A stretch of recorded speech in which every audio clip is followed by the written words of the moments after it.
Nagpapatuloy ang pursuit operation ng militar laban sa mga tumakas na miyembro ng New People's Army matapos ang magkakasunod na engkwentro sa Nauhan Oriental, Mindoro.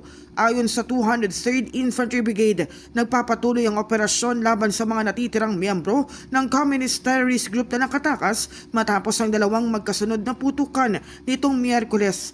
Batay sa ulat, unang kumilos ang mga tropa matapos makatanggap ng impormasyon mula sa mga concerned residents hinggil sa presensya ng mga armadong CTG members sa Barangay Del Pilar.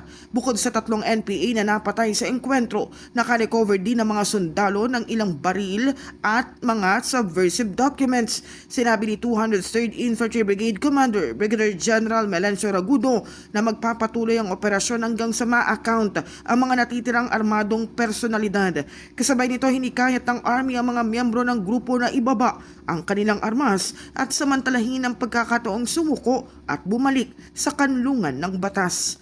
In the heart of changing lives, ako si Brigada Kath Austria ng 105.1 Brigada News sa FM Manila, the Music and News Authority.